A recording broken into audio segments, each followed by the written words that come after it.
The number you have dialed has been changed. The new number is... Please note, the new number is... Ayo Josh, let me get a little bit of reverb.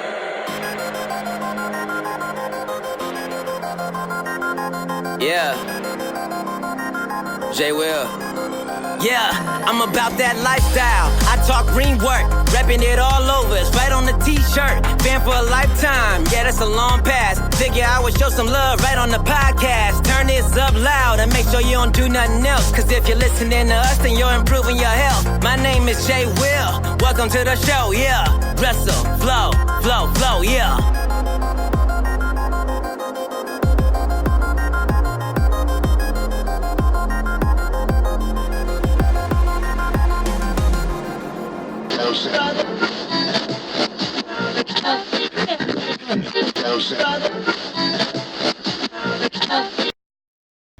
What is going on, everyone? Welcome to Wrestling Reverb, the last Wrestling Reverb of 2019.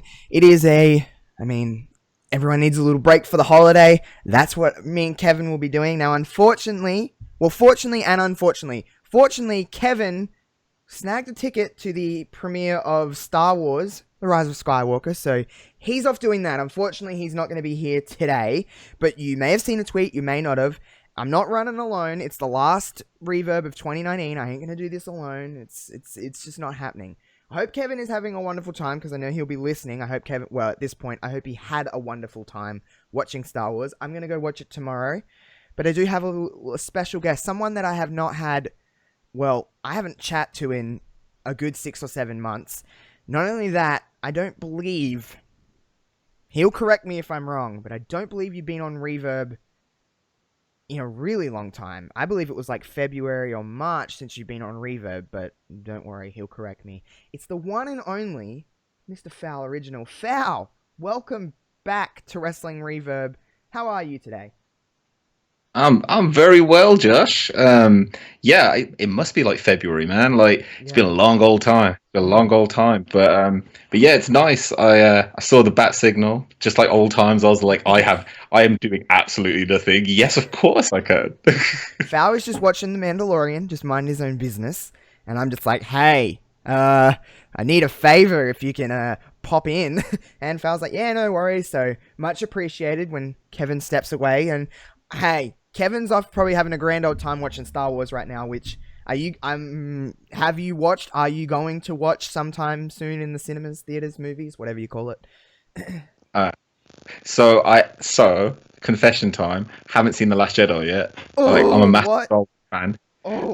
Couldn't watch it. Didn't want it to ruin my thought of Star Wars. Then I watched Mandalorian. I was like, oh my god, I love Star Wars again. So tomorrow's a Christmas party at work. I'm gonna watch Last Jedi in hangover mode on Saturday, and then I'm gonna attempt to make it out to the cinema on Saturday or Sunday. So I haven't seen it yet, so there's no spoilers from me either. No spoilers from me either. I'm gonna go see it tomorrow with my little brother. He wants to come with me, so I'm gonna take him. We're gonna go watch it. I'm excited for it, just so it can just end. But Mandalorian, I haven't watched the latest episode that's out, so no spoilers for me, but that show is very, very, very good. It's just really well done. I just love Disney Plus in general. You don't have Disney Plus yet, do you?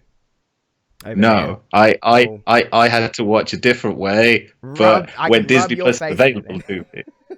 Yeah, when Disney Plus. So I wasn't gonna. We don't get it officially until April, which is a long old time in internet time. I mean, I would have seen all the Baby Yoda memes by that point. I would have probably seen the show in meme form. So yeah, it's really good. Like I really, really like it. Like I fall in love with Star Wars again. Like it's really weird. Like I kind of fell out of love. It's a very simple show. Yeah. But it's good, like in a good way. I don't mean that in a bad way. Yeah, it reminds me of like Samurai Jack and like the Clone Wars animated series. That like the Jenny Tartakovsky stuff, the really sweeping, like beautiful scenes and like really sparse dialogue and really like event, and it just looks beautiful and it has that aesthetic and it has the Star Wars feel. Yeah, like that's I damn love about it. It doesn't feel too far removed from the movies, but it's still different enough to keep my interest. It's not just like a 40-minute movie. It feels like it is a series, and I like how every episode feels different to the last. Like, every episode is its own little story, and I kind of like that, and I feel like it's a very much a series of, like, putting the pieces of the puzzle together. And obviously Baby Yoda is just adorable, and that is just everywhere at the moment, but it's just a really well done show, and I'm just, each week, like, every Friday it comes out. I know it come out a little bit early this week because of Star Wars releasing, but every Friday it comes out, and I just genuinely, like, I'm like, yeah, Mandalorian time, like, I'm actually excited to watch it, which is, it's good that it's retaining my interest, because sometimes, I mean, we live in an age, Val, where it's just, we can watch everything at once and watch, 15 episodes in a day. It's sometimes hard to retain my interest week to week. So this is doing that, though, which means it's good. That's how I judge if something's good. If I can retain it week to week and actually be excited to watch it, that probably means that it's doing its job. I think it's really cool as well that, like, as much of the world as possible are, like, enjoying this really good Star Wars show together. Yeah. Like, it's like everyone is, because it's like universal praise. People aren't like, it's like it's the NWA power of TV shows. Like, everybody loves it, and like no one's got anything bad to say about it. Yeah, obviously there could be some criticism, but that would just be nitpicking. Like, it's beautiful. Like, the amount of times that, like, as you said, every episode is like its own little story. Like, it is like they're like old samurai stories, which is what Star Wars is. It's like an old western just set in space, and that's what every episode is. It's like, I'm protecting this child. Don't you mess with me. Don't you know I'm a Mandalorian, and it's in my armor. And then pew pew pew, and then he protects people. Like, what I love is, like, it's like an old, like, I'll protect you folks because I'm a good, honorable person. Yeah. And that's what it's all about. It's just this honorable, like, almost Jedi going around just being all Mandalorian-like. Yeah. And genuinely nice guy. Yeah, you don't have to know Star Wars to watch it, I feel. Like, there's some things that, Star Wars fans are like, oh, that's happening because of this. But my mum watches The Mandalorian, and she's never watched... Well, I think she's watched Star Wars, but she doesn't really know it. She's not a fan of Star Wars. But she likes The Mandalorian because she goes, it just feels like a different series. She goes, I like the way it's presented. And I'm like, that's really cool, because she knows really nothing about... She knows who Luke Skywalker is. She knows the basis of it, but, she doesn't know little terms and that we'll pick up on and be like, oh, that happened because blah, blah, blah, blah, blah. But you can just watch it for just the show that it is. It's great if you're a Star Wars fan and watching it, because it's like, oh, Star Wars every week. Hell yeah. But if you're not, cool. It still works out the same way. I would love to be a little kid, like, discovering Star Wars through the gateway of The Mandalorian. Oh, like, imagine if your parents got you Star Wars, like, Disney Plus, and you're like, nah, Mum, I'm too old for Disney Plus. Like, imagine, like, that particular age range. It's like, why do you got me Disney Plus for? And it's like, it's all right, yeah. Watch The Mandalorian. No, I'm not going to watch this kid show. It's a Baby Yoda thing. Oh my God, thank you so much. And then they just love Star Wars from that point. Like, I'd love that to be their gateway into Star Wars. Yeah, that would be really cool. So many fandoms where, like, there's that point where you kind of enter the fandom at a certain age, and that would be a great one. Like, just all these kids that, like, they're watching everything else on Disney Plus, and then there's just that stands out to them. Yeah. I love Disney Plus, by the way. Everyone knows how much I love Disney Plus. The amount of That's So Raven I've watched in the last month is just... I mean, it's kind of, it's borderline embarrassing, but I'm still not embarrassed. There's like some weird British shows that I hope are on our Disney Plus. You might not have got it. It was called Microsoap, and it was like a partnership between Disney and the BBC.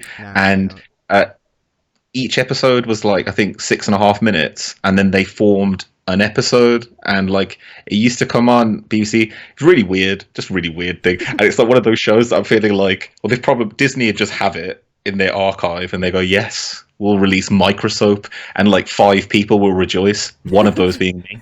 Like, I love nostalgia. I mean, we often deal with nostalgia with wrestling, but nostalgia in any sense of the word is just, it's just so nice. It's just a nice feeling, nostalgic for whatever reason, whatever memory it brings back. Nostalgia is just great. Speaking of nostalgia, today's episode is going to be a look back at this year and the decade, because we are closing up on a decade somehow. pretty wild year in just general in wrestling, and the decade itself probably one of the better years in terms of in-ring quality. Before we get to that, because I know that we'll have a lot to dissect on that, everyone knows that I'm going to speak on this, because people probably seen all my tweets and my live reactions to this yesterday. It was very exciting for me. Rhea Ripley did win the NXT Women's Championship in the main event of NXT, defeating Shayna Baszler in a really, really, really, really good match. Riptide off the top. 1, 2, 3. New NXT Women's Champ. Really cool moment. It felt like 50,000 people were packed inside Full Sail because it was that loud. I was an emotional mess, as everyone probably seen on that video that I posted. I've seen. Pure reaction. I didn't know really how I was going to react.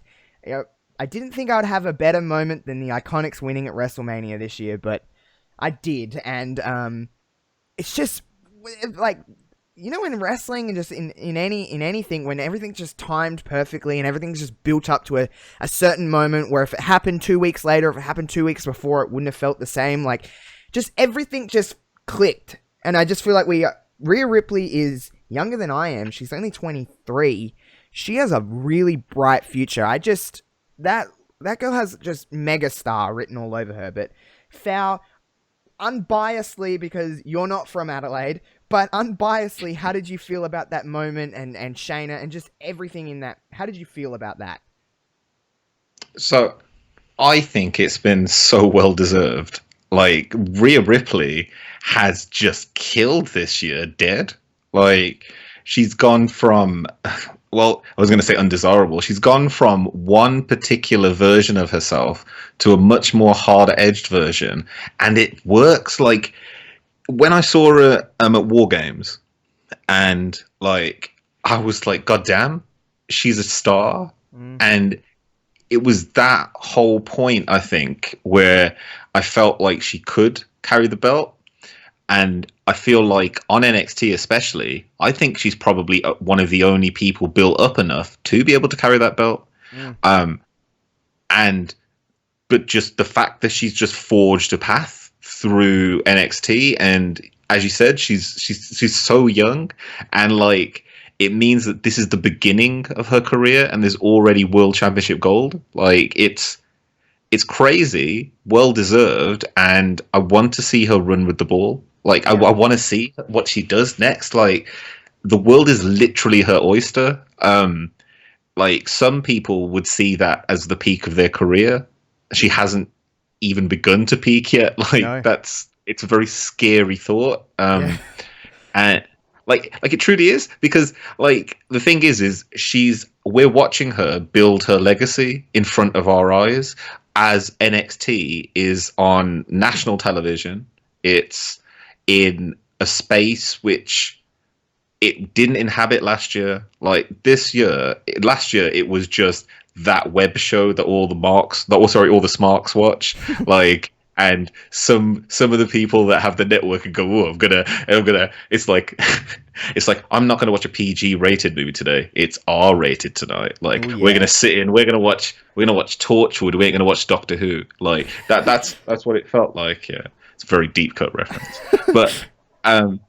but that's how it's changed. And I think like now with NXT where it is, she is going to be thrown onto the front of every single magazine in the United States. Yeah, I agree with you completely. She's just very, I want to say, not in the sense of like how she acts, but the presence that she brings is almost Steve Austin-esque in the sense of she's so not a face that she's a face. Do you know what I mean? Like she's got that anti-face appeal, but it's a baby face at the same time. If that makes any sense to anybody whatsoever, in just the sense of like she's a badass, she'll kick the shit out of you. Like I probably wouldn't want to get in a fight with Rhea Ripley. She'd beat me the hell up. But it's so anti that it works, and it's just she's very different. There's not a lot of people I can really in my brain go, oh, she's like this girl, she's like this girl, she's like this guy, she's like this guy. She's very much just her own. And if you look at her from the Mae Young Classic in 2017 to now, I mean, it's a night and day difference. She is a completely different character. She's got a completely different look. I mean this in a good way. She's a lot bigger than she was, like muscular. She's a very different worker. She inside the ring too, she can get it done, which is what I love as well. It's not like she's just an average wrestler with a good character. No, she's a great character with really good in-ring skills. I just think, like you said, the world is her oyster. 2-3 years, I can see her in a WrestleMania main event. I can see her, being a part of those conversations of, she's the best right now. She's the number one.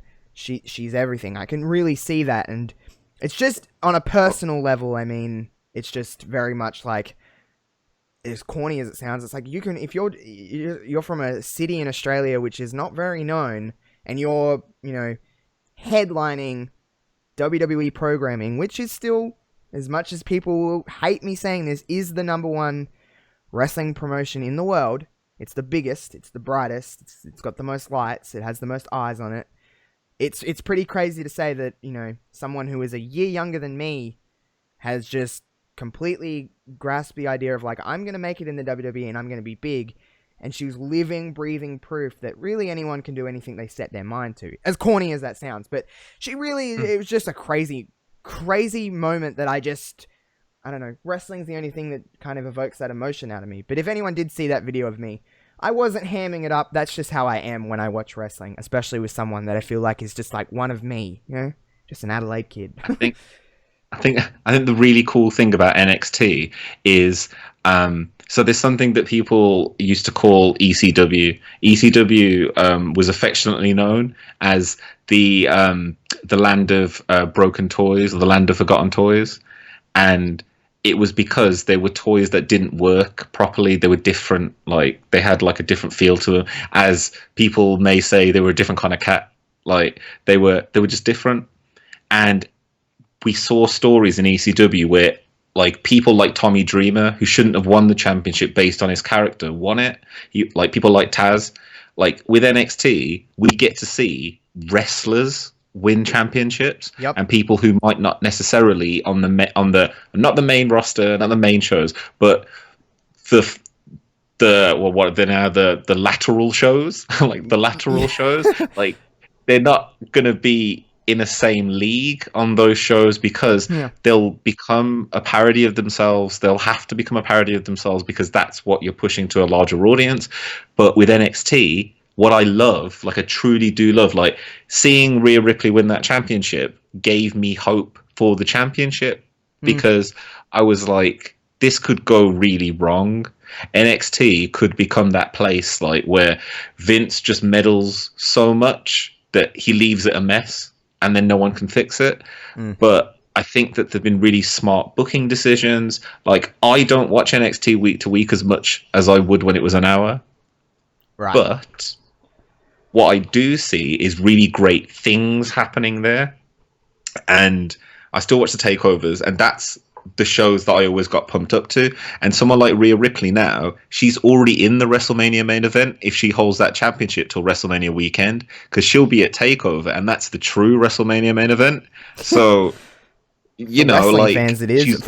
It's NXT is, I like to say, it's the anti-WWE show. Like, it's still a WWE show. It's got the production and the wow. But it is like that ECW feel. It's like, this thing is cool.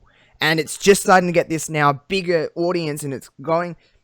I still think, as much as I'm a fan of everything, there still is somewhat of I say this in quotations, but it is a war. There is still competing with one another for ratings. They want to be number one.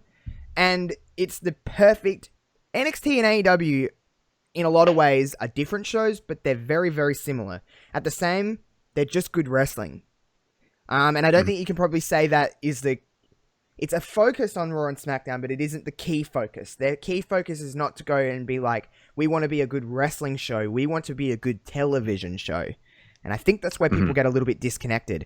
We were talking a little bit, and I wasn't really going to bring this up too much, but fuck it. I've been very much... pretty vocal on the fact that Lana, Bobby Lashley, and Rusev is working, whether people want to admit it or not, because it's trashy and horrible. But we're kind of talking, and it seems like we're on the same page. Yeah. All this kind of stuff is going on, and it's got the biggest numbers on YouTube. It's got the biggest social media interactions. It's got the best ratings within Raw for the last 2 months. Like, that's their peak segment, is when Lana, Bobby Lashley, and Rusev are in this. And something that I've always, like, I said this last week on the show, and people were kind of like, you're dumb. I was like, hey, wait a minute. People, what's the biggest television show? Some of the biggest television shows in the world right now. It's Keeping Up with the Kardashians. It's a lot of that reality stuff that is a train wreck to watch. It's trash. People love that. People love looking at something and being like, I'm better than that. A lot of people do that. A lot of people watch television show to be like, I wouldn't do that. Let's laugh at this person. If you're laughing at it, there's still eyes on it.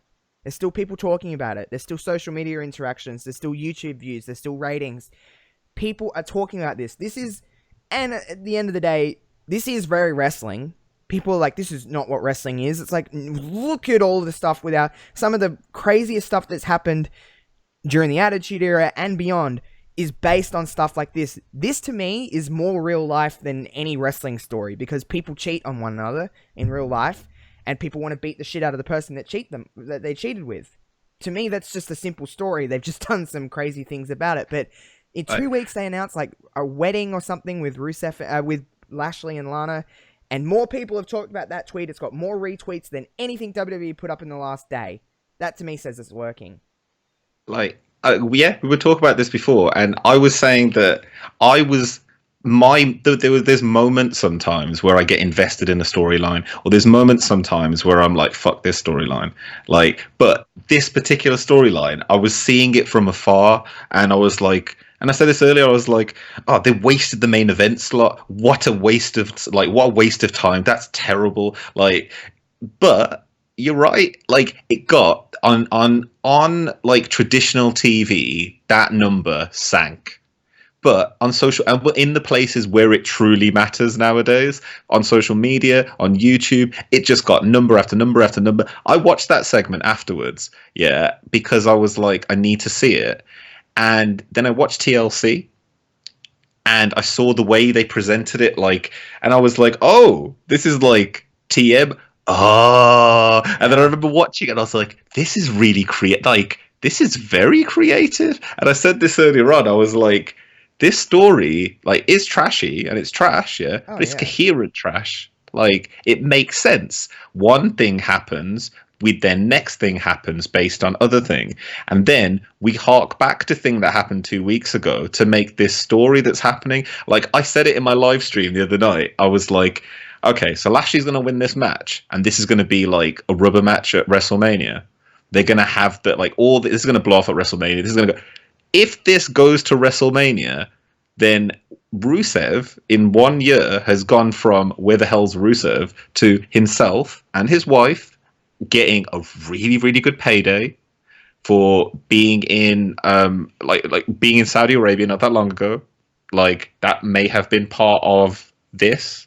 Yep. Like, they're acting, so I don't see why anyone's getting an issue with this. Like, it is pure wrestling. This is, you took my job, you took my girl. This is pure wrestling. And then the girl ends up being like I find it quite interesting that Vince McMahon has a very specific, like, train of thought with his cuckolding storylines. It's always that the woman is really evil. And, like, the guy is really sympathetic. And it's not his fault. And then the new guy, he's a bit of an asshole. But the woman, she's the one pulling the strings. I found it very interesting that every single one of his cuckold storylines follow that particular path. Literally. But every single one of them, there's no doubt in his mind that but anyway, like, I think that, like, it's really, really good for Lana. Lana's getting massively over, like, more so than she's ever been. And she is commanding that crowd. My God. Like, that's like Eva Marie level. She can just wind them up, and it's doing really good numbers. And I don't see why the crossover appeals there, the mainstream appeals there. They're producing something trashy, but in a very stylized format. And this is a good story for a TV show, which I would watch. Yep. And people would have no problem with it. There's some weird line that I don't see with wrestling where it has to be this, it has to be this. Like, why does it have to be in this cookie cutter box of it has to go like this? Like, to me, like you said, like I mentioned before, this is just pure wrestling. So many stories have happened like this, and like you said, it's always fairly similar. So I don't know why people have a problem with it now. I think people just like to whinge just because some of the stuff, yes, I'm not saying that every single segment they've hit a home run with it. No, some of it is trash. It just, like you said, it's coherent trash. It flows. This is a story to me, out of any story, with the exception of a couple, that makes the most sense. Because it actually flows as an actual progressive story. And each moment is building to the next. Like, we've seen so much stuff. I'm not saying it's my favorite thing in the world right now. No, it's not. But that doesn't mean I understand why it's happening. I understand what it is, what it's doing, and I'm not shitting on it because I don't think it's complete and utter trash. There is some bits of it where I'm like, I can take the funny out of that, or I can sympathize. Rusev is over as all hell at the moment. Rusev Day has probably never been, well, maybe in its infancy, but it's pretty over right now. Lana is pure, like, she's just, people hate her. People literally hate her. She's got more heat than, there's not many people, with the exception of Baron Corbin, that aren't just like cool, edgy heels. Like, she's not an edgy heel. We just don't like her. It's fun to dislike Lana. It's fun to dislike Bobby Lashley because sometimes he's the equivalent of watching paint dry. I do honestly think Lashley is so boring. But with Lana, something just works with him. It all flows nicely.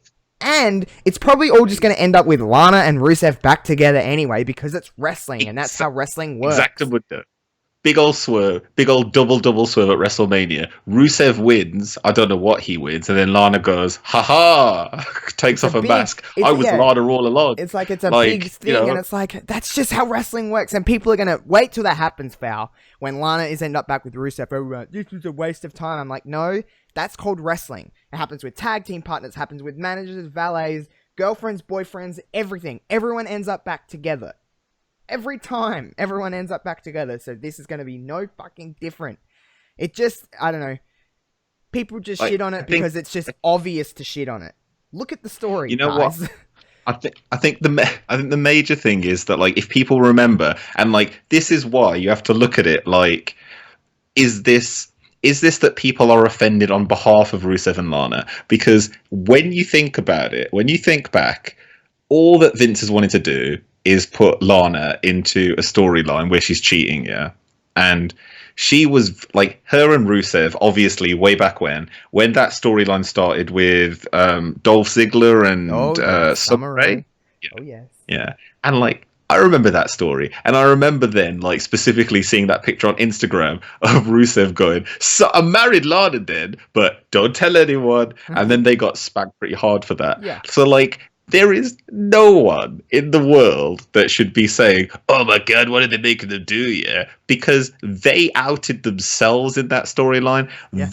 But in this storyline, the dedication, like, Lana's walking down goddamn red carpet with Bobby Lashley, and like, I'm like, oh my God. Like, Rusev's just hanging around on his own, just walking around going, "It's fine, it's Rusev Day, don't worry about it." He's going stag to all the parties, like to every party. And then, like, Vince is like making him live the gimmick outside. So I think it's fantastic. Like, you've got to give them credit. There are no stories out there where TMZ actually see them out and about as well. And like Lana and Lashley were like, something like that. Vince would be like, "Come on, go." And like Lana's just tonguing on with fucking Bobby Lashley in front of Rusev, and Rusev just has to look all sad. Well, not so much now because he's quite happy that they're divorced. But it's, I think, and a little bit of it, we watch wrestling. We watch a lot of wrestling, so we can kind of tell when they're hamming it up a little bit and being like, "Oh, this is trash. You think it's trash?"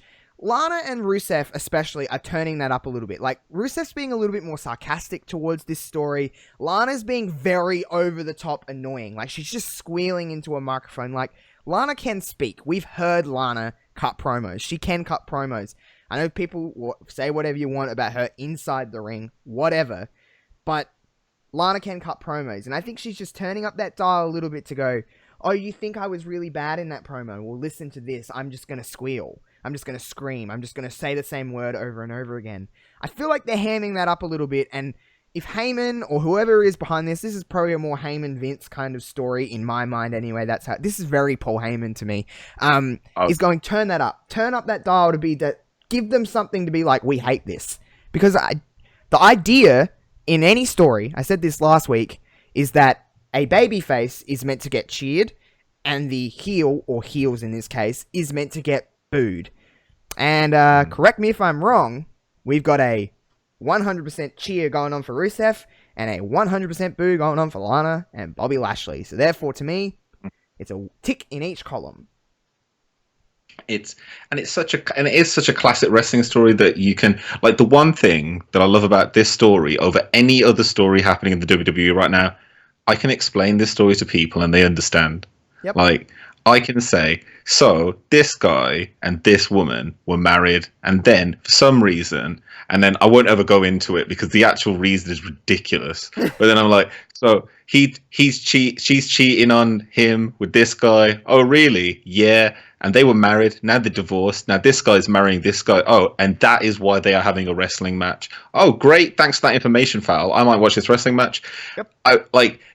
But other matches, I'll be like, well, so why is this match happening? So there was this thing called Monday Night Raw that happens, and like they had this thing called an ad break, and then this match happened. Yeah. Oh, that's great. Thanks for the information, Fal. I will never watch that match because I'm not invested in it whatsoever. But you should watch it. Yeah, you should watch it. It's really, really good. No, I would like to go and watch that match with the cheating people. Is that all right? Like, yeah, of course you can. Yeah. Like, and out of all of TLC, like, really, that wasn't.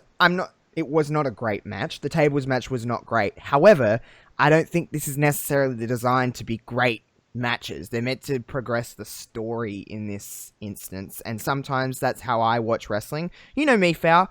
I'm pretty good at dissecting wrestling for what it is and going, I can get into the mindset of a casual fan. That's why I probably enjoy the WWE product as much as I do, because I'm not watching it for my mind. I'm watching it in the sense of like, this is the casual part of my brain for wrestling, and I enjoy that a lot. Some of my favorite stuff in wrestling is not an actual wrestling match. Some of my favorite stuff is just segments. And I think a lot of people say that. A lot of people go back to the times of This Is Your Life or whatever, like certain highlight reels or certain whatever it may be. It's not stuff inside wrestling. In 3, 4, 5, 6, another decade, I will look back and go, I remember when Lana and Bobby Lashley basically dry humped on the top of the Raw stage. I'll remember that. Mm-hmm. I won't remember when Rusev fought Seth Rollins in 6 years. I'll be like, oh, okay, that happened. I couldn't tell you anything. That's only because that match was on Main Event, though. But you know what I mean? Like, it is. That's how I watch, especially a WWE product, is just going, I understand how other people that don't watch wrestling would view this and why they would watch it. They're not watching it to see 13 wrist locks and hip toss and arm drag and headlock takeovers and whatever. They're watching it because this person cheated on this person. I want this person to beat up that dude.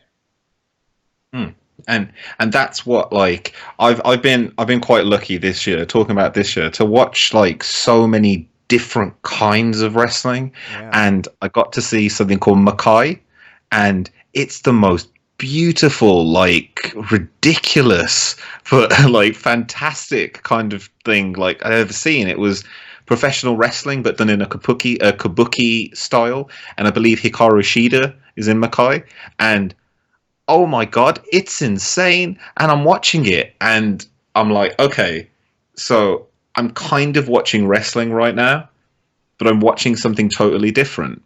And to watch that show, I'm going to have to pick up some DVDs. They do a live stream on YouTube and it's free every now and then, showing their full show. And they do highlights afterwards. And it's just like kung fu fighting mixed with like with wrestling, but with a story, with like scene changes, and like they change stuff out, and the match isn't really the match. It's part of like a big fight, like Dragon Ball Z style. Like it's crazy. And wow. I was trying to explain this to people, and I was like, no, but that's not wrestling. And I was like, well, no, it is wrestling. Like, it's just a different version. Stuff like Josh Barnett's Bloodsport, which I saw this year, and it's like, it's not wrestling, but it's definitely wrestling. Yeah. And I think that people should be more open to, especially after this year, and like not just the variety that we've seen, but the quality of that variety. And I think that like shows like Power, like NWA Power, it's fantastic. Like it's so good. Like you're talking about weekly shows. I watch that show every week. Yeah. Like I was watching that show on a Saturday as part of my like nostalgia-filled Fowl's younger years, and going, I'm gonna watch some wrestling on Saturday morning and eat some cereal. Like this is gonna be great, and that's what I was doing with it. Even though it came on Tuesday, now I watch it as much, not as much maybe for me as much now to kind of comment on it as well. But I'm still watching it for me because it's never a chore. Like I'll sit there and watch it. It starts like 11 o'clock my time. I watch it before bed. I literally watch it before I go to sleep. Like I only do that with stuff like The Simpsons. Like I'll watch that before I go to bed. I'll do that with this show because I'll be like, I'll stay fully awake and I'll be like, I better have some warm milk and go to bed now. Like because I've literally gone back to childhood. Like I've regressed the whole way. And like I think there's so much that's good. And you're talking about like segments that people remember. I think that that's where we will be in the next few years anyway, is that we're going to be talking about the Marty segment on NWA Power. Like if the next few years go the way I think they might go, then I think that especially 2020, for the second that Vince steps down officially for the XFL, which he will have to do. He keeps saying he's going to run all of them. It's too hard. But that is a lie.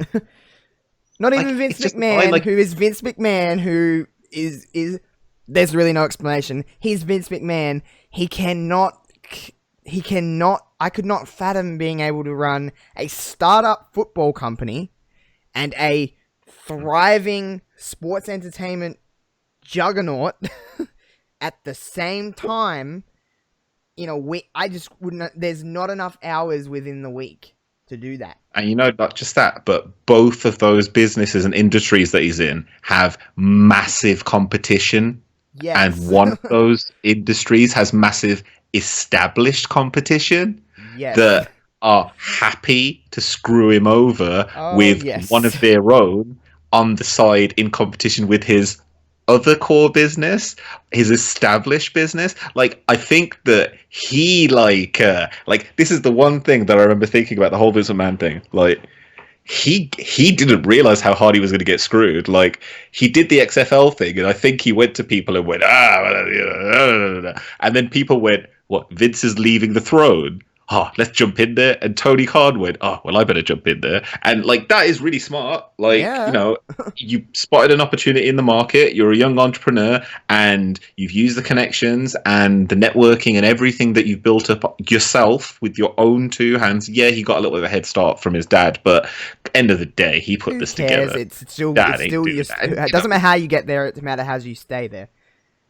Like there was something that I heard the other day on Daisy Ridley and is it Jason Bottega, I believe, that plays Finn in. As I said at the beginning of this show, I haven't seen Last Jedi, so that's why I'm not as familiar. But like what I thought was quite interesting was people were commenting on Daisy Ridley being all like rich and wealthy and like so it was a different experience for her, and it's like, no, I had to kind of like fight to get like a scholarship to be able to go to, performing arts school. And then I worked hard. I probably have quite a similar experience to Finn. And people are like, no, you didn't. And I remember seeing that story and I was like, that's just a really weird way to kind of differentiate between two different people for their exactly same struggle. Like both of those people worked their asses off to get to where they are. Just because one person may have had a slight mini advantage, they had to put all the work in. And I'm the same as you. I don't get that argument. Otherwise, you get impeached. So It is. This. We'll start. One thing I do want to say before we move on to this look at the decade and the year. The end of TLC. I haven't had an opportunity to really say this on a podcast, but watching TLC live and seeing what went down in the main event with Kairi Sane, possibly. We don't really know the two extremes of the details because WWE are pretty They keep things pretty close when it's head-related things like concussions and stuff like that, but it's pretty obvious that Kairi got some form of a concussion during that match. Val, you would have watched TLC, yeah? Yeah, man. Watch along. The end of the first half of that TLC match, the main event, the Women's Tag Team Championships, was going really well. I thought they were really innovative with different spots, with the rope and the fire extinguisher, the kendo sticks, the stuff, and then wherever this went wrong and Kairi got a concussion, I've watched that match 3 times to try and pinpoint where it kind of went wrong. I think it might have been when she slipped off the apron and hit her head on the table, when she was going to do some kind of a splash or something. That's where I think it went wrong. It could have went wrong anywhere, but a lot of people were like, this match sucks, this match was this, and kind of first viewing, I was like, I didn't really know what was happening. I just knew, I was like, Kairi Sane is off, because if one thing that I know about Kairi is that she's not a sloppy wrestler at all. She's very crisp in the ring. Well, that's how I view Kairi Sane, but she's very good. I would agree. So I was like, something's off here. I'm like, someone's either fucked something up or just something is wrong, and I just don't know. I think watching it again and going, oh, I see what's going on here, and then kind of watching and nitpicking. You know, when we do it from time to time. I can break down a wrestling match and just try and cut it up into segments and going, okay, this is happening because this, blah, blah, blah, blah. Obviously, Kairi got hurt, and they had to, I think a lot of audibles were called, because I think Kairi was probably meant to be involved in somewhat of the finish in some way, I think. Obviously, we'll never know, but there was obviously spots being called. I think Becky kind of took a little bit of control and was like, hey, I think Kairi's hurt. There's obviously going to be a language barrier too, especially when someone's disoriented and just going, oh, I'm blacked out or whatever happened. There's going to have to be a lot of communication with Asuka to Becky, and things get lost. A lot of people were like, Charlotte was a little bit rough. I don't think Charlotte knew Kairi was hurt until a little bit later, hence the powerbomb and the slap and stuff like that. I think the Charlotte thing. No, I want you to finish, but like we'll come back to it. I want you to finish because I think it's right. A lot of people have to speak on this right now, just for at least to be able to give what they feel about what's happened, because I think it's a very visceral moment. So, please continue. Well, from the powerbomb, and she was very, I don't want to say she was, for a lack of a better term, she was very heavy-handed. Because I think Charlotte just thought, what the hell's going on? Like, get up in the powerbomb so I can put you through this table. And the slap and everything like that. I don't think until Charlotte and Becky were buried underneath all that stuff that Asuka was putting on top of him, I think that's when Becky was like, Kairi's hurt. Because as you've seen, Kairi was kind of sticking with Becky for the rest of the match, and Becky, you've seen a lot of stuff where Becky pushed her under the ring, and then Asuka had to take out Charlotte through the table and stuff like that. The match got very... I don't want to say it fell apart, because I don't think the match fell apart. I think they savored what they could of that match, but I think a lot of the spots that were planned did not happen, in my opinion. But with the Charlotte thing, a lot of people were like, she was too... It's like, there's a lot of communication that goes in when there's 4 people in a very spot-based match. TLCs are just spots and spots and spots. That's what they're designed to be. They're designed to be car crashes. So you're just waiting for the next... Everything goes to the next spot. There is psychology within a ladder match or a TLC match, whatever, but it is very spot-based. And I think language barriers as well, when someone's out of it, you've got to wait for the other person. Asuka was well away from that spot when I think Kairi got hurt. The monitor stuff, I'm glad that was debunked straight away, that they threw the monitor into Kairi, because it was nowhere near Kairi Sane from either Charlotte or Becky. But I just think people weren't learning about things within those 4 people. We're not learning about spots. We're not learning about Kairi being hurt until different stages of the match. And hence why I think Becky took a little bit of control. But I don't think anyone is at fault here. I know a lot of people were putting a lot of blame on Becky and Charlotte, or especially Charlotte, but people like to do that a lot because it's Charlotte, and just people are like, she got him, blah, blah, blah. I just don't think anyone at fault. I just think it was it's wrestling, and it's a very high-risk match. Things can go wrong, and unfortunately in this case, it happened to Kairi. But I think they handled it, especially in my eyes, with Becky kind of taking a lot of charge. If you watch that match back, you can see Becky going and talking to all of them a lot. And it's pretty obvious that she's, informing what's going on. But that doesn't matter to me because safety becomes before entertainment, in my opinion. But they still did their best to keep Kairi safe and to keep the match flowing at a pretty good pace. And they still got from point A to point B. Asuka got the titles down. They did the finish spot and everything like that.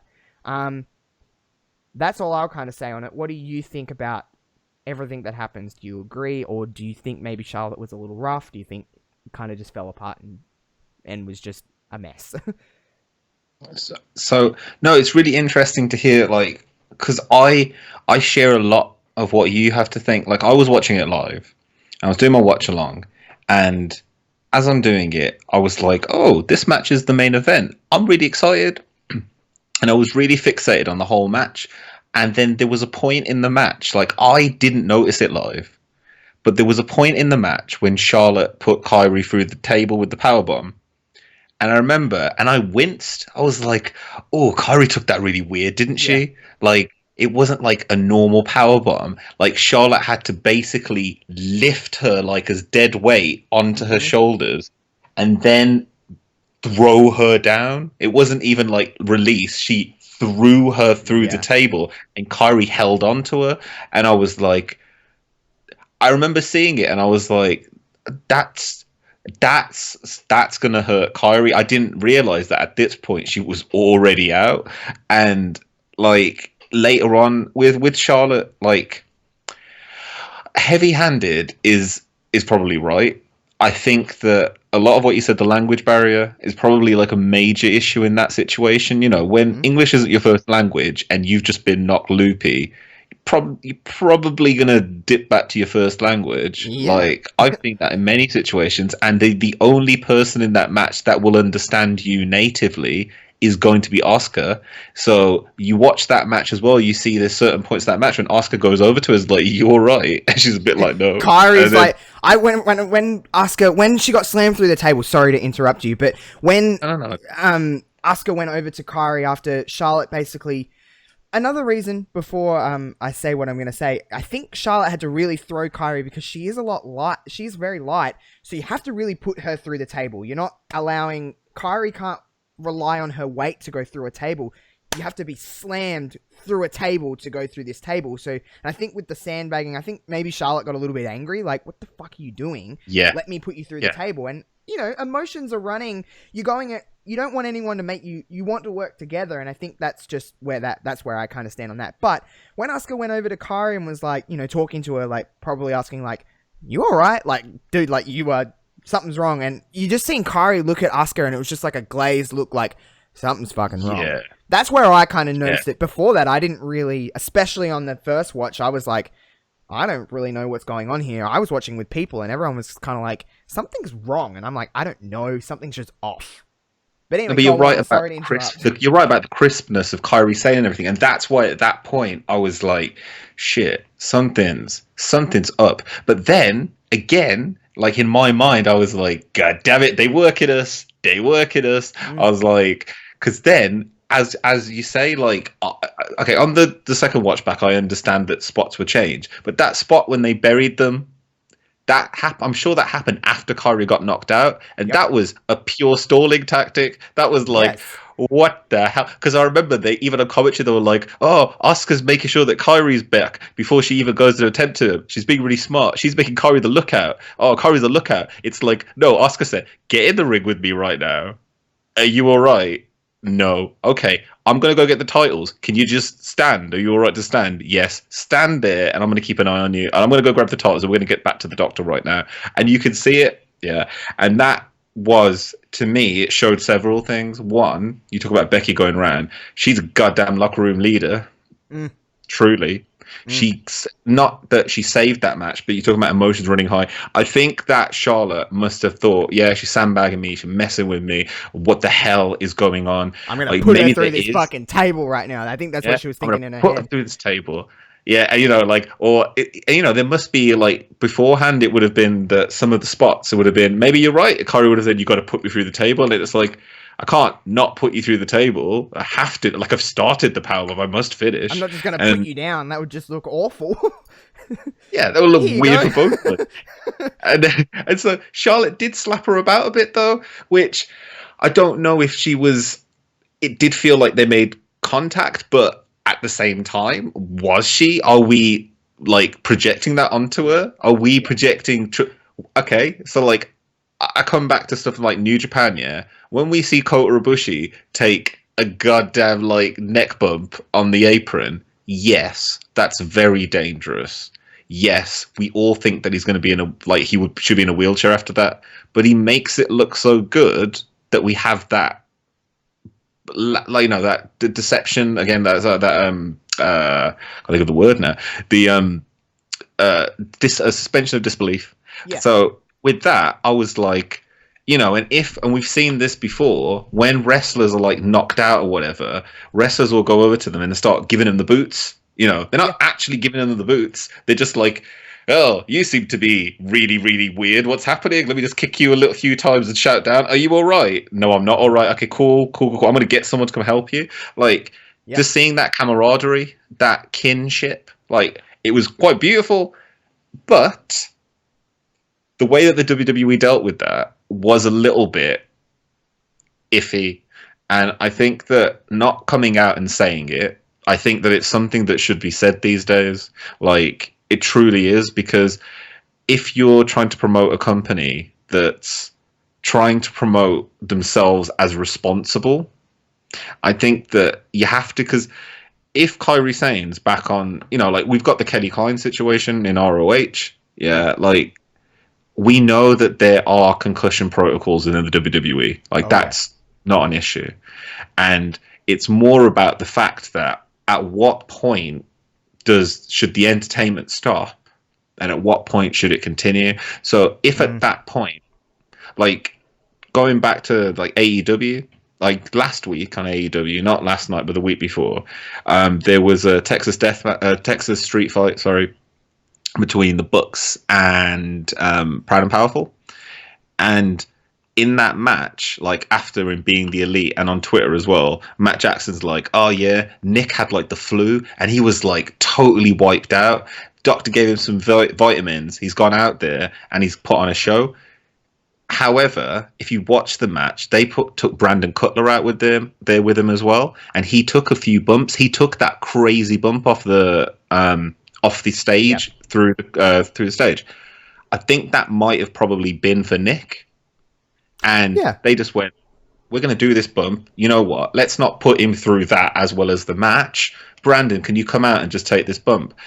In that situation, you should have brought someone else to come out. And, like, it's a fluid company that they've got people sitting in the back ready to go. Vince could have gone, send somebody out to get a distraction, get Kairi the hell out of there, because we don't know if she's going to decide that she wants to take, like, a random elbow drop off the top rope now. Like, because she's so out of it. How is she meant to be, like, give any kind of consent to going, I'm cool for this spot, I'm ready, whatever it may be? I don't know the logistics of how a wrestler communicates to one another, but I could imagine it would be something along those lines. But it's very lucky that there was 4 people in that match, and that Becky, Charlotte, and Asuka were able to just kind of continue on with their business. You know what I mean? They're good enough in the ring to be able to go out there and be like, no, we can do what we can do what we can do to still get from point A to point B. They got to the finish line, got to where they needed to be. It could have been a lot worse. Kairi is, I think everyone's kind of pretty much concluded that Kairi's okay. It'll take a little bit of time just to obviously get cleared and, whatever it needs to be, whatever protocol they need to go through.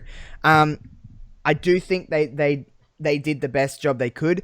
And again, with Charlotte and Becky and Asuka, they're all 3 of the best in the company. And Kairi. Kairi's also in that conversation, but I mean, in terms of them 3 going through this match, they're all very good at what they do, and they all make things look as smooth as they can possibly get it in that situation. And they're main event level talent.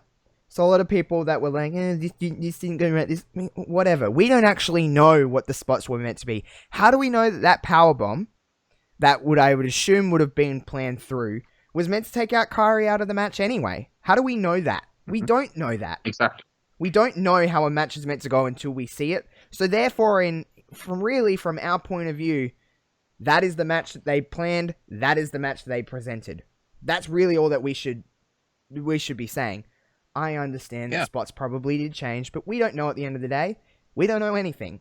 We know, all that we know is they got from start to finish. They had some problems in between, but that's called a wrestling match. And a lot of people were like, this person was rough, this person was rough. They sign on the dotted line. They know what they're getting themselves into. Anything can go wrong. And I do honestly think it was the fall from the apron to the table that knocked out Kairi. I don't know for sure. It could have been something else. But if you look at that, it looked like forehead to table. And I assume that wouldn't feel too nice. And that would probably send you pretty, into a concussion more so than anything. But something went wrong. They still got what they needed to do. And that's really all I have to say on that. I still enjoyed the match for what it was. I thought it was okay. I loved the match because I hope two things. I hope, one, that this doesn't sour Vince on putting women in the main event, like, in that kind of match. Because, like, interestingly, that kind of match is like an old school Attitude Era match. Like, you've got the two champs or the two top champs of the company, like two singles champs going up against the tag team champs. Yeah, like that's a big match. Traditionally, that match would be occupied by men, and I think that it was like, I remember just thinking, like, knowing that was the main event as we were watching the show, and I was like, you know what, that's really cool. Like, that's actually really, really cool that two things are happening. Women's wrestling is being featured in the main event. Tag team wrestling is being featured in the main event. Yep. And we're getting to see four of the goddamn best in the company, like male or female, out there kicking ass.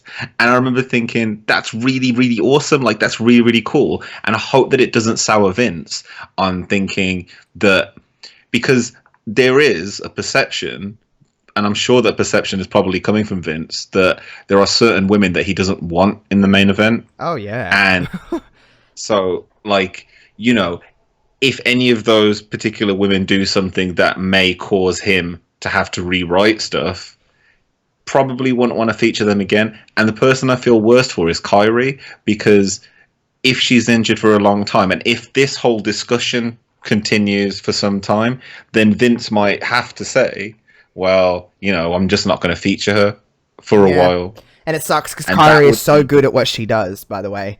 Great heel. Yeah. I know she's a natural babyface, but she's a great heel. Such a cheeky heel. Like, if you watch her, like her facial expressions in the background whenever it's like stuff's going on, and she's cheeky. She's almost like MJF level sometimes. Like, she'll do something to someone's face, and then like the total change of facial expression when she sees very over the top, which I love. Wrestling is over the top. I mean, we're watching two people Irish whip one another. Like, it's got to be over the top. So it's very. Kairi and Asuka's a great heel, by the way. I think Asuka's a better heel than a face. I think she is a better heel, but that's just my opinion. But it's weirdly enough, and I don't mean this as I want Kairi to be injured at all. I didn't want anything to happen at all, but if you're going to get injured right now, it's an okay time to be, because I'm not going to talk spoilers at all from what happened on Raw next week, but clearly they've got a plan for Asuka and Becky. By the way, everyone who hasn't watched that Becky promo from Raw, it's phenomenal. It's very, very good. Oh, God. The story that this is so simple, and it's so believable because it's real. Becky has run through everybody, but the only person that she has not beat is Asuka. Asuka tapped her out at the start of this year in a very underrated match of this year, by the way, at the Royal Rumble. A really, really, really bell-to-bell great match. And it's like, Asuka, Becky 2 at the Rumble next year, presumably. Hasn't anything been officially announced again. But it's going to happen at the Rumble, and we're getting that again. And it's like, it's the one time, like, Becky goes through a lot of people, and I'm like, okay, Bex is probably going to hold this title till Mania. However, there's something about it that's like, wait a minute, is this going to be the one person that Becky Lynch cannot beat? Has Asuka got her number? It's just real. It's a very simple story. She has a debt to collect. She has to beat Asuka. And it's the one time where Becky's like, They were holding me back, but now it's like, no, they're protecting me. They're protecting me because of the star that I am, because I'm on every poster. They don't want to put me up against Asuka because Asuka will kill me. Asuka will kill my momentum. It's like Becky has become that though, hasn't she? She's become. I love that. I love that so much. Promo 101. Yeah, and it's something that I learned from Jericho a long time ago. You always build your opponent up, because why do you want to get beaten by a scrub? Yeah. Yeah. Oh my God! Watching that promo, like if you were following Becky Lynch and if you were just passing, you were like, oh, she's beat everyone. Did she beat Ronda Rousey? Yeah, she beat loads of people. Wait, she's scared of this? Who is this? Like, it's so good and it's so selfless. And I don't think anyone in that position, like, and I think it's like a really good storyline. She doesn't have to. That's Becky is in a spot where she could be really selfish. Like you said, it's very selfless, but she could be really selfish to be like, I'm the face of the company. I don't need to help anybody. I'm here for Becky. But Becky is trying to build a division. That's the problem with the women's division. If there is any problem, they're killing it. But outside of a core bunch at the very top, they have not built up other people, and that's a problem. That is a big problem. I think that's across the board with WWE, is that they don't build divisions underneath people. They have big stars, and then they don't build people underneath, which, it takes two to tango.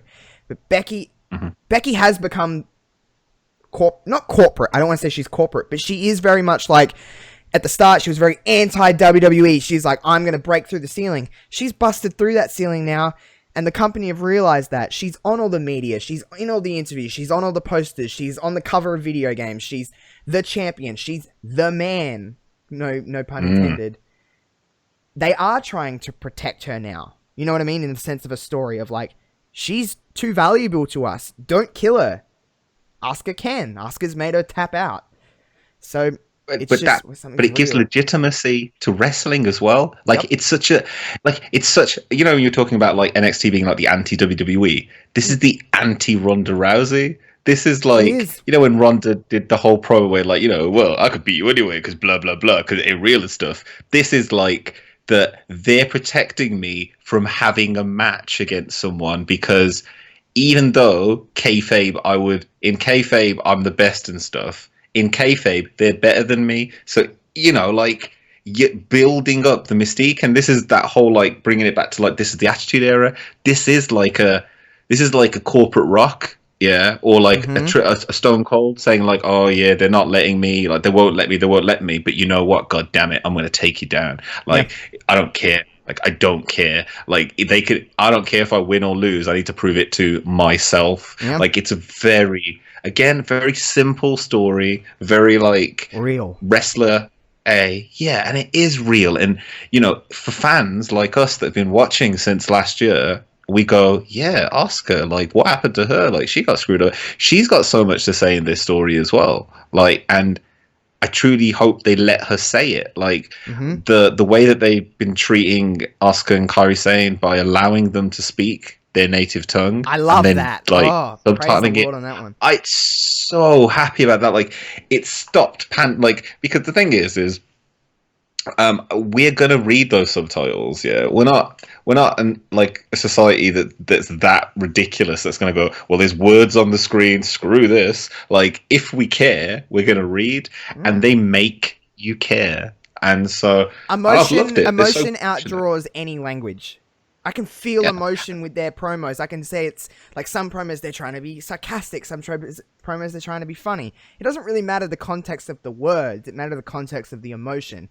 They're good at their visuals with their face, and Kari and Asuka are very over the top heels. I said that before, but they're extra. And it's like, I can sense that you're trying to be a jerk. I can sense that you're trying to be emotional. I can sense that you're trying to get me to hate you. Any language to me doesn't really matter. Yeah, if I wanted to, I could probably go and find someone that's put subtitles to it, and I could really look at the words they're saying. But promos are bigger than words, I think. I think promo is the way you say it, the way you deliver it, the emotion you have behind it, and if I can see through your eyes the intent of the intended emotion that you're trying to get out of me, then it really doesn't matter if you're just talking about, chips and gravy. It really doesn't matter to me. Yeah, Yeah, but like I'm hopeful for what goes on in the future with them. I mean, there's that triple threat match that's been announced at MSG between Charlotte, Asuka, and Becky for nothing, but it's at MSG, and there's no titles on the line. But it's been announced. It's a cage match, is it? Yeah, it's a cage. Because it was meant to be two on two, I think, and then obviously Kyrie is out of it. It's not for the Raw Women's title. Maybe it is. I don't know. It's just I think it's just a triple threat match. I think it's just I think it's just a triple threat special. I think they'll be probably main eventing that show with Brock being not on those shows, those live events. They're probably the main event, especially in a cage. That is, to me, that is where, like, we've seen a lot of main events with the women now. That it's just normal, which I love. I love that we're getting past first evers. There's still a few left, but I love it's just a match. That's what I want it to be. I don't want it to be a women's match. I just want it to be a match. And I think main eventing live events is a good thing. They're the top draw on a live event. It's not just for show of like, oh, look, we're putting women in the main event, which a lot of people say that WWE do sometimes, and that's up for debate for a different day. But I think main eventing live events is like, well, it's not televised. This is just for us because we think you're the best thing to go on last to send the people home fulfilled. And I think that's a good, thumbs up to the ladies. But we haven't got too much more time just to kind of talk about too much else. But for the last 20 minutes or so, I would like to talk about the women, just in general, just kind of taking that brass ring and just smashing it through any kind of proverbial ceiling. I think the last decade, the last year, especially the latter half, the last 5 years, I think it's pretty safe of me to say this, but it's belonged to the women across the board, not just WWE, but just the last 5-6 years. Every single lady has stepped up, and we have gotten some of my favorite moments of the last 10 years have been throughout the women's divisions of wrestling. I mean, the fact that we have in this last decade had a women's Royal Rumble, that's something I never thought that we would have. And that first one was, although I think this year's Royal Rumble was better than last year's, just the nostalgic feeling of that. An all women's pay-per-view on a WWE stage is, again, something that I wish we had a second one of. I wish it was a yearly thing. I know they keep kind of saying, like, it was on the thing, but it didn't quite happen. Like, we'll get to another one. Okay, whatever. It should be a yearly thing. It shouldn't just be like, oh, women had a pay-per-view. That's it, because I thought it was one of the better pay-per-views in recent memory. But I think ladies in general I think have really stolen this decade. We got to think about things like CM Punk and the pipe bomb and Punk versus Cena and Shawn Michaels retiring in this decade and Edge retiring in this decade. This decade has been filled with, bar none, some of the best in-ring action. I think we're at a better time than ever for in-ring action across the board, whether it's WWE or a new company that we didn't think would get in this decade is All Elite Wrestling, which is a big, huge competition for WWE. I just think wrestling's very good at the moment. When you think of some of the stuff throughout the decade, what kind of comes to your brain, even if it's this year or anything in the last decade? It's been pretty damn good, I think, anyway. Yeah, I mean, during this decade, I came back into wrestling. Punk brought me back, like fully back. I hear that much. Talking to so many people, I hear that a lot. Like, I was dipping in a little bit, watching bits here and there, keeping an eye on it. But Punk literally brought me back. I came straight back into a show where, like, for some reason, he's slinging invisible arrows at Shawn Michaels. Like, I was like, what the hell's he doing? And then I saw that final promo, and that promo brought me fully right back. I made some changes in my life at that point based on, like, God damn, he's right. And so, yeah, that brought me back. Punk's promo, like, Punk's whole arc in this, like, whole, like, decade, with him being in UFC and doing it, saying he's going to do it, coming out of the other end. This decade as well, I'd probably say John Cena kind of moseying on into the sunset. Like, that's been quite interesting to see, like, especially 2010, 12, after like all the Nexus stuff, like to see him giving back and putting in some of the best matches of his goddamn career, like, you know, doing things that we never thought he would do. I'd probably say as well, the network, like the WWE network, it's caused so many copycat streaming sites and, you know, like similar situations. I think the way that within this decade that we consume wrestling in 2010 compared to how we do now, like there's gulfs between it. And in a good way, like in some ways in a bad way, but definitely in a good way, like being able to just share something that you really liked in a 3-hour show with someone really quickly is way better than everything else. And like the accessibility of wrestling as well, I think, like with places like Fight, and big shout out to Fight, like you guys are awesome, but every time, like a bit like with them, they're putting like, you know, how would I get a chance to watch Warrior Wrestling 7 from like some random little like gymnasium somewhere? I was like, oh, there's a streaming company that are happy to fulfill that. Like that's been a massive change, I think, as well. Like Matt Hardy, like that's a massive highlight of this decade for me. Like final deletion. Like that's another thing that didn't bring me back to wrestling, but definitely expanded me, like in the sense of I was like, oh, wait, there's other things. And then I remembered back to like old DDT wrestling I used to watch when I was younger, and I was like, oh god damn it, it's just like this. Where has this been missing all my life?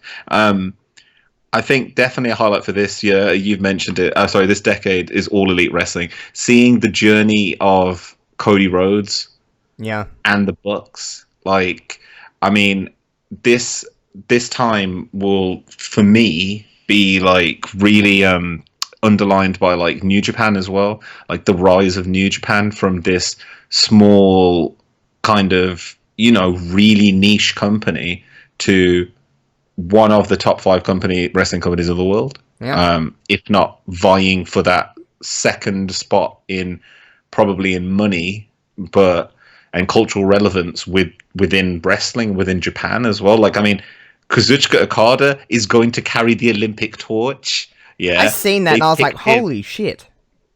I was like, oh my god. Well, bearing in mind that over here we got a guy called Billy Mitchell from EastEnders, who also carried the torch in a live episode of EastEnders. So the bar isn't massive, but Kazuchika Okada. EastEnders to me is so British. That's like, you say EastEnders and I just think, the UK. I'm like, yep. It's like that and Doctor Who. But like EastEnders, I'm like, I can tell you now, pretty confidently, I've never watched an episode of EastEnders, but I know for fuck's sake, that's British. Yeah, like Billy Mitchell, he is like the most like downtrodden character in all of like British TV. And then he won a competition within the show to carry the Olympic torch. So then during a special live segment of the show, he ran the Olympic torch around the set of Albert Square. And it's all live and stuff. It's fantastic, and they always talk about him carrying Olympic English. That was a very English sentence you just said. Oh yeah, he was in the pub. He's in the pub as well to start with. They hung his picture in the pub. It was British, but yeah, like, and I think that there's like this decade, I would definitely say that we have seen wrestling become way more mainstream than it's been for a long time. I would agree with that. Like 10 years of healing, I think, or 12 years of healing since a specific incident, I think is enough time now for people to be able to watch wrestling and have fun with it. And people don't cringe at it as much anymore. Even when I'm just talking to random people and they know that I do this, or they know that I watch wrestling, they aren't so much like, ooh, you watch. They're like, okay, cool. Like, I understand why you watch it. Like, more people are, I don't know, more people are a bit more open to understanding why someone is a fan of something. I think that's just across the board with a lot of things, though. The world has gotten more sensitive with some things in this day and age. The world is very sensitive. It's oversensitive, but a lot of people are more understanding of why someone does something. I think, anyway. Maybe. I think it's this. No. I think again, it's like there's a guy at work that's just started, and he's like a massive wrestling fan. That doesn't happen that often. Now, when he was hired, like if you ever listen to this, whatevs, you know. But like when he was hired, I remember going, all right, cool. And then like I don't tend to bring this side of me up that often, especially to new people at work, because it's a very Marmite situation, isn't it? I talk about wrestling on the internet. Yeah, you do. Unless someone like approaches me and like knows that I do it, I won't really go out of my way to just be like, hi, nice to meet you. I have a wrestling podcast that like 30 or 40 people will listen to on a good week. Do you want to like hang out sometime? Like, it's not really something that's like, my name's Josh, don't talk to me. Yeah, exactly. It doesn't happen like that. And I was working like, and obviously I'm just talking about random stuff that I'm up to. And then he said something like, I said, oh, I've got a live stream tonight. I'm doing this watch along for this thing called All Elite Wrestling. And he's like, oh, are you watching it on Fight or are you watching it on ITV? And I was like, oh my God, one of us, Google Gobble. And I was like, I love meeting wrestling fans because like, you know when someone's like, I like wrestling, and then they're like, yeah, I like Stone Cold, and I like Triple H. Like, cool, you want to like them, that's cool. But then when someone says, like, the little bit different, like, and you just like, ooh, you watch what I watch, and you watch it as in-depth as I watch. Let's be friends. Yeah, exactly. And I was like, I need to go because I'm going to get you in trouble if I talk to you. But also, I was like, I have to go because I've talked to you for half an hour, and I finished half an hour ago, and I need to get home to do a wrestling show. And then I was like, oh my God, this is ridiculous. But he's like, we have these conversations about wrestling now. And like, I know that within like my area at work, like there are people that are like, oh yeah, they do that. Oh, you like Stone Cold and blah blah. But with All Elite, more people are seeing it, so we're able to talk about it a little bit differently. Because the second you say it's on ITV, it's on ITV. What's that called again? All Elite Wrestling. Is that like that WWE? And then you go, oh, you gotcha. But this guy, so I think it is way more socially acceptable, and I think it's just more socially acceptable to be part of a fandom. People are so open with their fandomships now that it means that being a wrestling fan is just being you like that, as opposed to that I like a lot of. And you know, someone likes British Bake Off, it's just like, I really like British Bake Off, cool. You like wrestling, that's cool as well.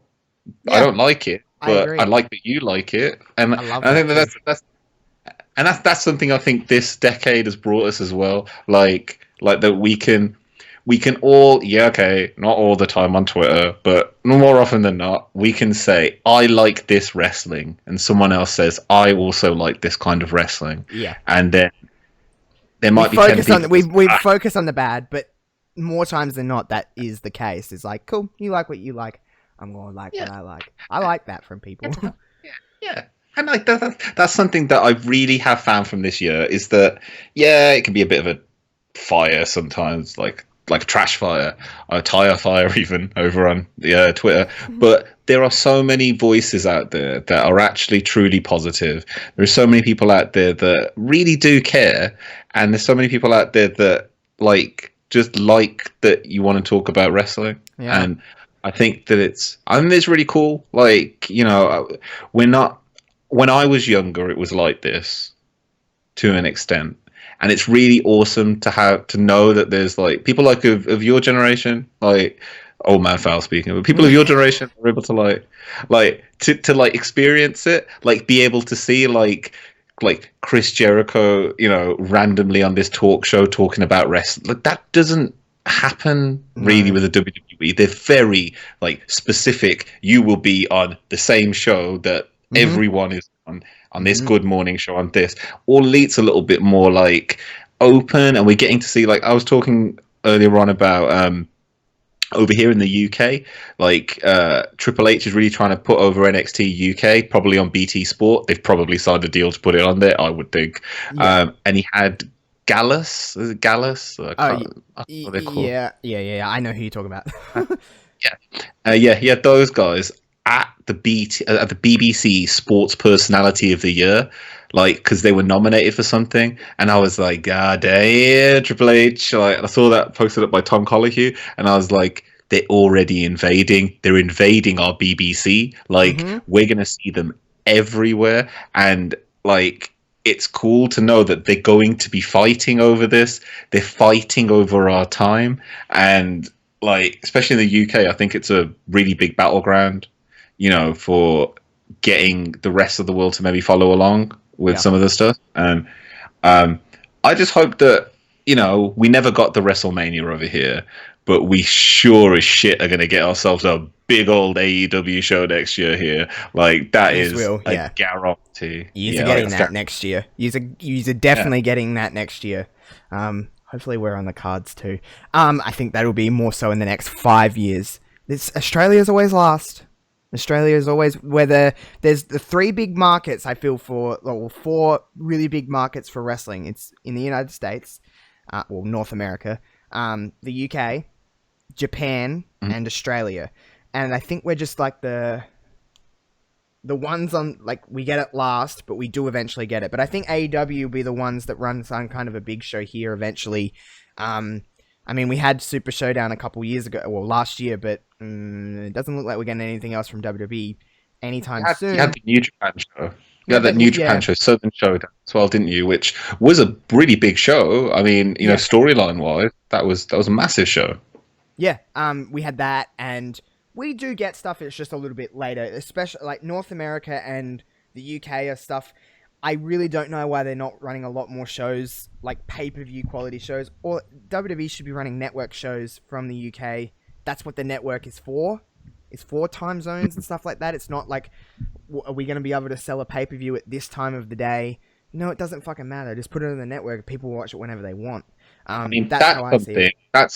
That's something actually that you've brought up, which the network has changed, and that's, I think, what has defined this decade, is that people will watch wrestling whatever time you put it on. That myth has been freaking busted. That's true. I mean, Super Showdown was on at like 4:30 in the morning stateside, and I'm pretty sure it still did pretty good numbers. So like, the rest of the world has to deal with like the states as time zones, like whatever time you stay up sometimes watching wrestling till 5, 6 o'clock in the morning. It really, you know, if you want to watch it, you'll watch it. You know what I mean? Like, people find ways.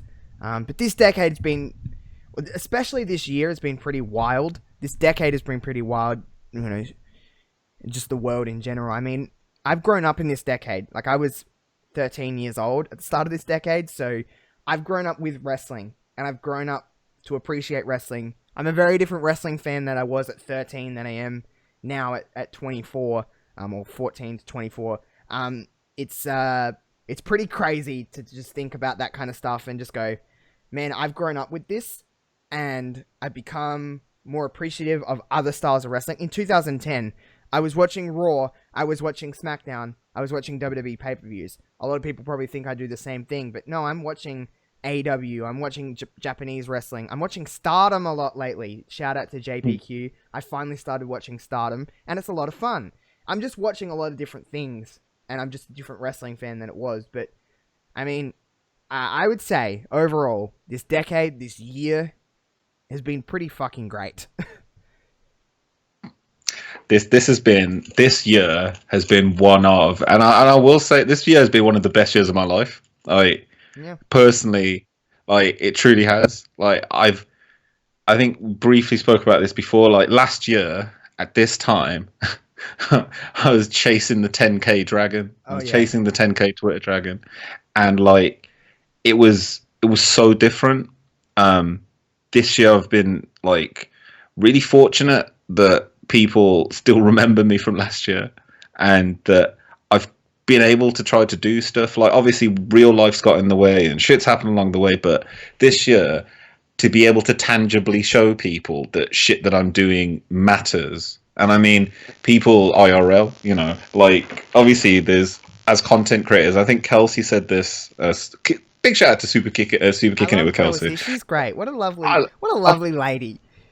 What an absolute gem. Yeah, absolute sweetheart. Like, I saw her when I started my channel in 2016, and like, I won't speak out of turn because obviously she could speak about this at some point, but there was a podcast that basically tried to rip her off, and I remember seeing that story And I saw someone that had poured their heart and soul into a brand, into everything. And I saw her sad. And I remember just sending her a message and going on Twitter, just as is, and just saying, you know what, you do really good shit. Yeah, please, like, continue to do your shit. And now, these years later, she's doing all this awesome shit. It's being recognized. You know, she has worked. So the quality of her content back when she was in 2016, 2017, I used to hate myself because I had more subscribers than her. And I used to be like, how is it that she's putting so much effort into it and I'm not? And like, that doesn't filter with me. But because of something like people like that, this year has been fucking awesome. Like as I was saying briefly talking before, like last year, January, we first spoke. Now, like, it's the end of the year. And so fucking much has happened. Like,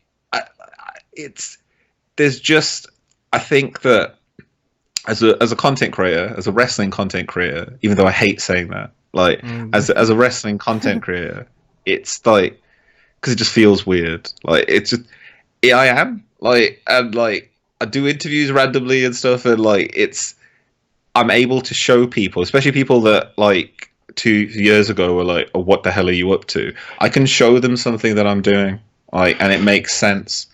And I just hope that if anyone's listening and they're looking to start something this year, like as 2020, and I'm sure that it'll be a lot of people's like New Year's resolution is to start a podcast or to start being creative in some way, like people like Kevin who blog, you know, and write amazing articles, you know, deep dives into wrestling from a critical point of view. And like, I hope that people do that next year. I saw so many people start last January and then kind of just fall off the map because they didn't have the confidence in themselves. And as I said, this big shout out to Super Kick It from Kelsey. She put a beautiful message up to say content creators sometimes just need to know that people are listening and watching. And this is a big shout out to them. And she just did it off her own back. And I was in that group. And I was like, oh my God, Kelsey. Like, you know, like, it's so, and it truly is. Doesn't, you know, I could have 10 people listen to my show, 20 people, I don't care. Yeah. Like, it's the fact that I'm reaching just the one to begin with. And that's something that this year has definitely shown me. And it's true.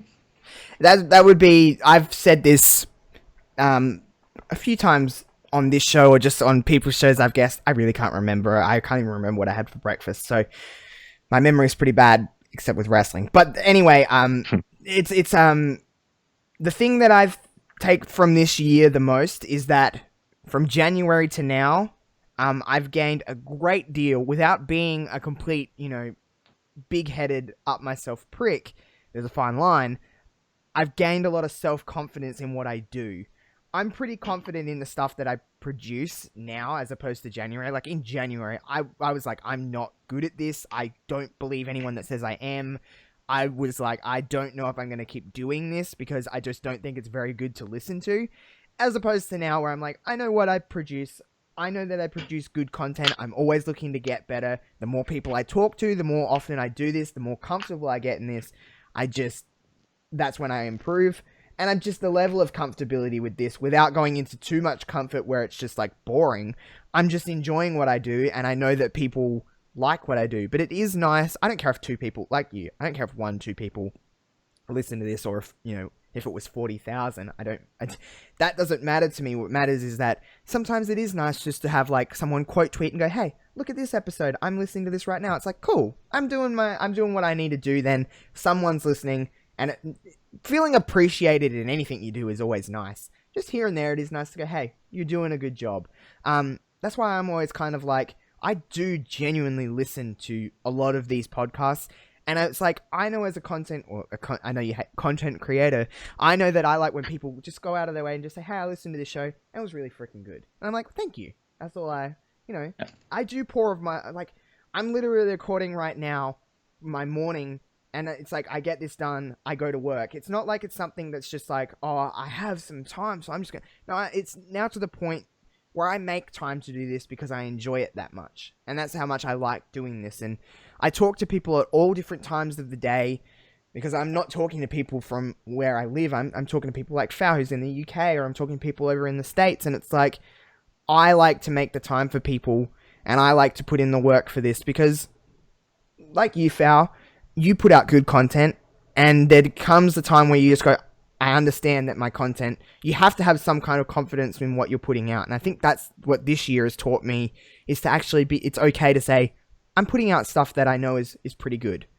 Well, at least in my opinion, it's pretty good. At least having the confidence to say, hey, I know what I do well. I know what I can get better at. I'm always looking to get better at anything. I treat this as if it is my job. Some people call me a bit psycho for that, but that's just how I treat this. No, but there's nothing wrong with the thing is there's nothing wrong with that, because like my goal last year, and goals have changed like due to real life stuff, but the goal was to be doing this full time by July of this year.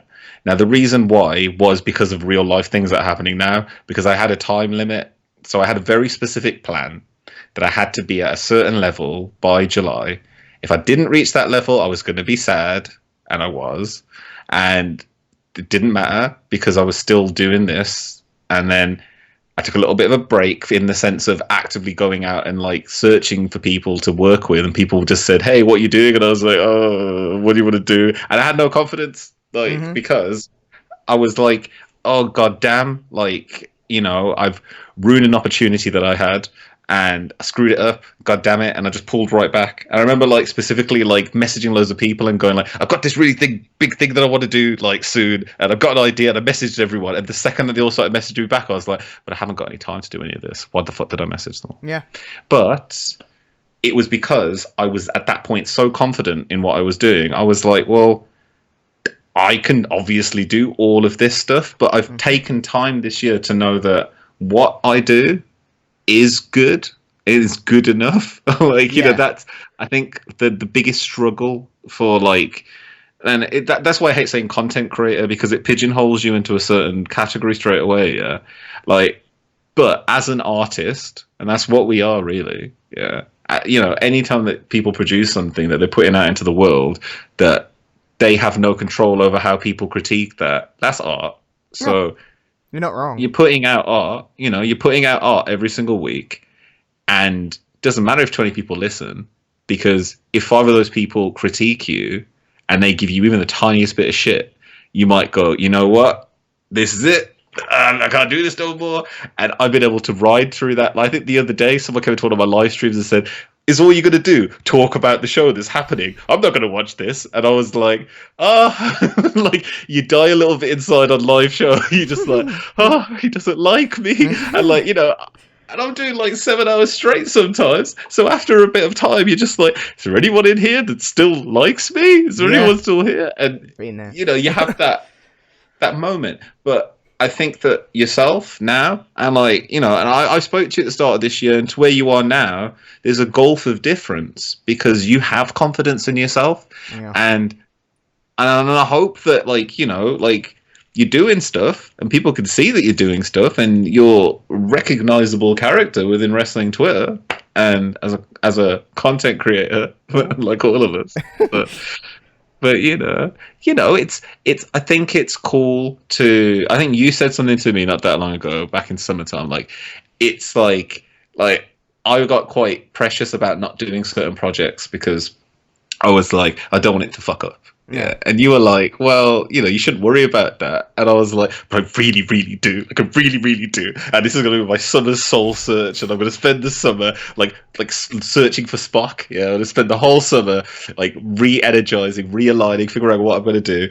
And then I realized, I was like, what am I fucking searching for? Like, I already know what I can do well. And I already know what I can do, and I should just be able to expand upon that. And you're like, you know, your show is like Mania to Mania, and just trying out stuff. Like the visual show, the Josh Robinson show is a visual format. Jeez, I remember seeing that straight away, and I was like, that's awesome. Like, you know, that's what you want to do. You want to strive, and I think that it's awesome that now people, and like especially like yourself, find the confidence enough to be able to do that. Because, goddamn, like, it took me a long time to put my face out there.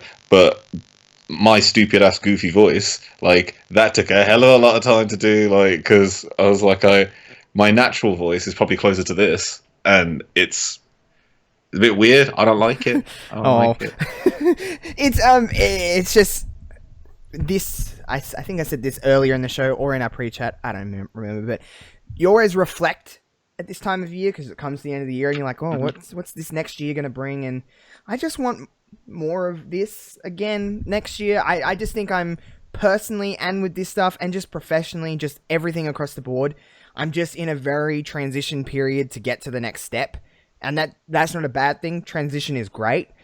Change is scary, but I'm ready to kind of, that's what next year is going to all really be about. New year, new me, that kind of bullshit. It's just been, this decade, this year has just been a lot of fun. Val, I want to thank you for your time today to come on and fill in for Kev. Kevin, it's now been an entire hour and a half of you listening to this, I'm sure. Again, I hope you enjoyed Star Wars. I hope everyone just... we're not going to be back. I'm going to be back on January the 3rd for the next episode of Reverb, so no Reverb next week. So, from me, and I can say this pretty confidently from Kevin, I hope you have a wonderful Christmas or holidays, whatever you celebrate. I just hope you have a wonderful time off. Take some time for yourself. Enjoy the new year, whatever you do for New Year's, whatever that may be. Enjoy the break. Enjoy the time with friends and family, loved ones, all that kind of stuff. Fal, I hope you have a wonderful Christmas. Wonderful. Thank you. Whatever you're doing for this break, I'm sure just take some R&R time for Fal. I'll let people know what I'm doing for Christmas Day. I'm cooking my mother Christmas dinner, the works, the whole. Bless you. Take care. Everyone, I'm going to crack honestly, open a bottle of vino with her. If I can say anything to anyone, take care of your mothers because they're gems. All mothers are just wonderful, wonderful people. I'm going to take care of my mum. She will not let me near the kitchen Christmas Day. I can tell you that. She'd be like, back the hell off. My mum makes good Christmas food. So I can't cook for my mother, but I have got her a nice gift, and I will make sure that she is appreciated and she can have a glass of wine because it's the only time of the year that she'll have a glass of wine.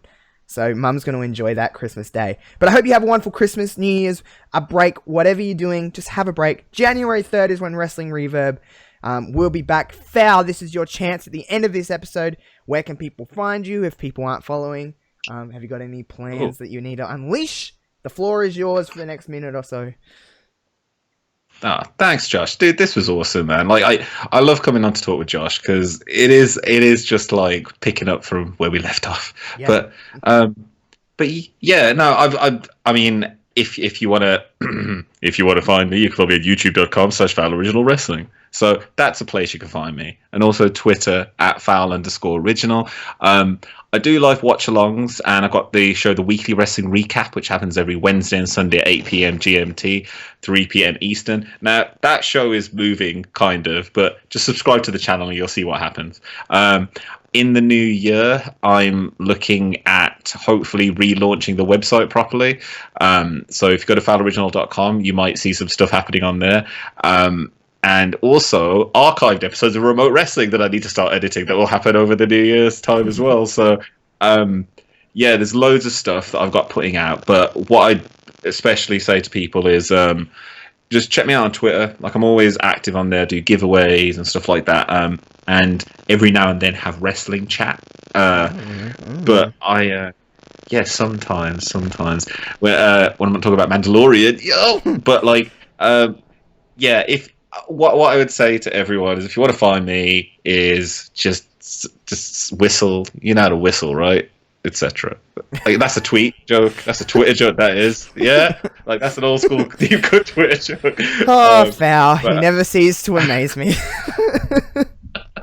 Oh man! And for everyone, anyone that just kind of look in the description below, I'll have all of Fal's stuff that you need to find in the description. So just look down there. I hope you have, again, wonderful Christmas. We'll see you on January 3rd for the 2020 kickoff for Wrestling Reverb. Kevin will most likely be back, but if not, by any chance, I'm sure he'll see you soon. But peace out, everyone, and have a wonderful, wonderful break. Goodbye.